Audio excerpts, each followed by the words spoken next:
Hello, my name is Sam Kim and I'm the producer of TERA. And I'm Stefan Ramirez, the associate producer, and we presented TERA at E3 2010. What you're about to experience is a cut-down version of the TERA press demo that was given behind closed doors at our E3 booth.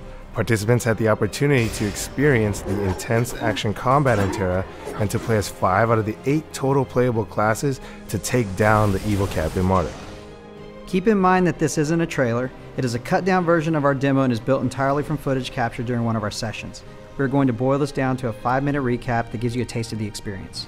So let's begin with a quick overview of the classes we'll be playing. The Berserker has 2 main mechanics that we'll focus on during the demo: her block ability and her wide swinging attacks. The block ability allows her to mitigate a lot of damage and get up close to swing her giant axe. The Warrior is all about fast attacks and the dodge ability.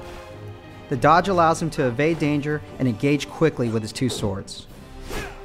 The Slayer's arsenal includes his humongous sword and his ability to dodge. While his attacks do take some time to prime up, the Slayer can engage in multiple ability combos to wreak havoc on his enemies.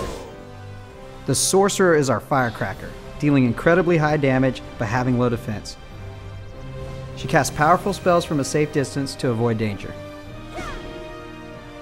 The Priest, with a focus on healing, is a difficult yet essential class within TERA.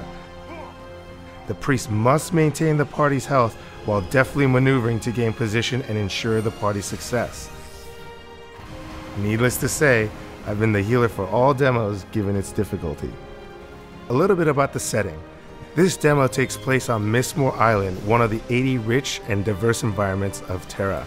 Players banded together as stewards of the Valkyrian Federation to take down Captain Marduk and his band of pirates and slavers who had been using Mistmore Island as their base of operations to enslave citizens of the Valkyrian Federation. We'll start here at the docks. From here, we'll make our way up the beach towards our first encounter, the Red Lash Dreadnought. The Red Lash Dreadnought is a good example of what we call a party mob. Party mobs are still soloable with a considerable amount of player skill, which brings us to the action combat system. TERA is a true action MMO, which means you must aim where you intend to strike, and you must jump, dodge, run, get out of the way to avoid damage. So notice that healer actually walking away, trying to stay away from the monster while he's directing his heals towards his party members.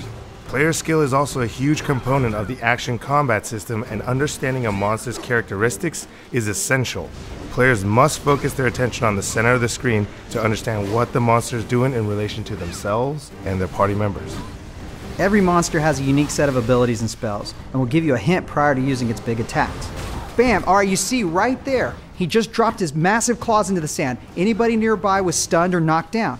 So right before that, he gave you a special hint or a tell. He reared back, he raised those massive claws up in the air, and you had about 1 second to get out of the way. The Dreadnought was but the first encounter, and after taking him down, we still need to work our way out of the beach and towards Captain Marduk's lair. As we infiltrate Captain Marduk's lair, we'll encounter several groups of lesser monsters which will help familiarize everyone with some of their characters' advanced skills and party dynamics. Oh, I love the butchers. These guys get so angry when they don't like somebody, they actually call them out.